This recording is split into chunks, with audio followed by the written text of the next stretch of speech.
wind down on carbs. By this point, you have gotten used to eating keto foods. Again, we are displacing, not replacing. The focus here at this point is to highlight the keto items in your meals. Think of it this way. You're in a big space. It's dark, and then there's a spotlight. There are several food items in the middle of the space. Instead of shining the spotlight on all the food items, shine it on only the keto items. Now, this means that you're not cutting out all the other foods on your meal plan. You're just emphasizing, as far as your attention and your taste buds go, the keto-friendly items. This is how you prepare yourself for the scale-down process. Otherwise, it's easy to just hit a plateau. Seriously, I've seen this happen. I've advised a lot of people who transitioned from the standard American diet to a keto diet, and this is the wall they keep hitting. They can't let go of the other foods because they focus on all the items on their meal plans. You have to start looking forward to the keto items. You have to start celebrating their taste profiles. Get yourself excited about these foods more than the diet. This is a key change in your mindset because a lot of people who are pumped up about the keto diet are pumped up about the weight loss. Let's be completely honest here.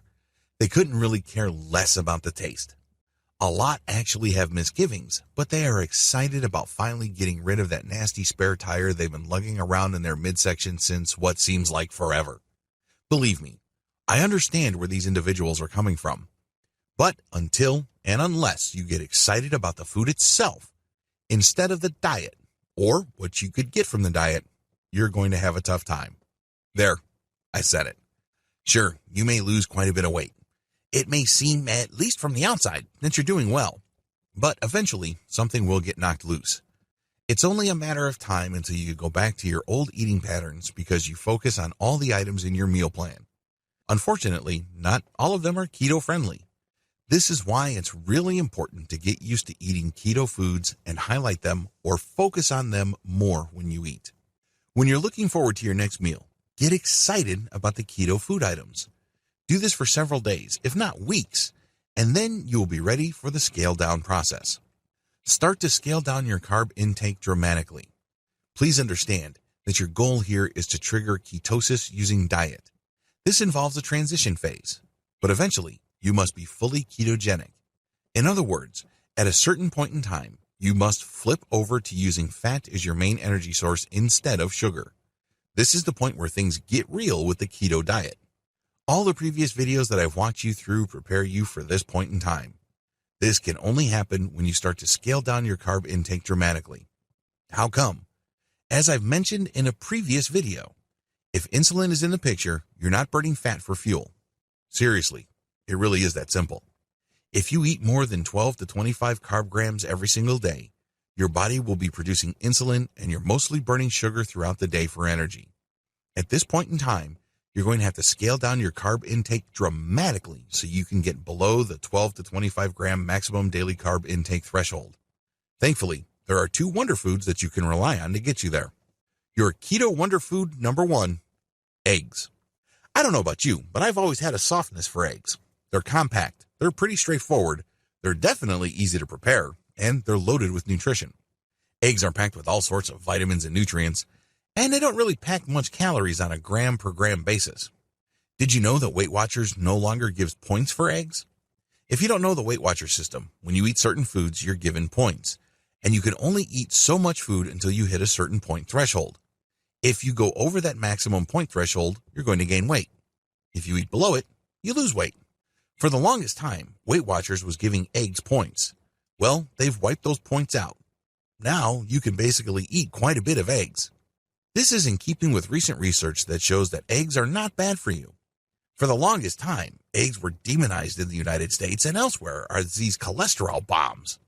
Well, it turns out, after decades of research, that it's sugar that is making us sick and not fat. Not eggs. And definitely not dietary fat. Interesting how things change, right? This is why it's a good idea to load up on eggs. Maybe you like them boiled. Maybe you like them sunny side up. It doesn't matter. Load up on eggs. This is a great keto food. 1 to 2 eggs should be fine. They fill you up and they make you feel fuller for a longer period of time. Your keto wonder food number 2, avocado. As I've mentioned earlier, avocado is not exactly a default taste for most people. It's not like you wake up one day and you just say, I can't wait to enjoy a plain avocado. That rarely happens. Either you eat avocado in the form of ice cream or you turn it into guacamole. But as a fruit by itself, added into a salad of greens, that takes some doing. It definitely takes some getting used to. But if you really want to take your keto diet to the next level and scale down your carb intake dramatically, load up on avocado. It's loaded in fat, but it also has dietary fiber and is loaded with vitamins. It's really good for you. And it is actually easy to get used to because it's very versatile. You can mix it with all sorts of greens. You can mix it with egg. It's good stuff. Your keto wonder food number 3, cauliflower. I include cauliflower here knowing full well that it does have carbohydrates. This is why it's a good idea to use moderate amounts of cauliflower. Maybe you can prepare it once every other day or a little more frequently. I include cauliflower here because a lot of us veterans of the standard American diet are used to eating a significant amount of carbohydrates every day. In my case, I used to eat a lot of rice. Cauliflower saved my life as far as my keto diet goes. Why? Instead of loading up on brown rice, red rice, or plain steamed white rice, I make cauliflower rice. You just grind it up and then you fry it. You can turn it into fried rice, or you can serve it plain, fried, or sautéed. It is roughly the same consistency as rice, but it's loaded with protein instead of carbs. Of course, you should only eat a moderate amount of protein daily. You can't go overboard with protein because, as I have mentioned earlier in this training, your liver actually turns protein into sugar. This is called glucogenesis. You don't want this to happen because you want to minimize the amount of sugar, regardless of its source, in your system for ketosis to work its wonders.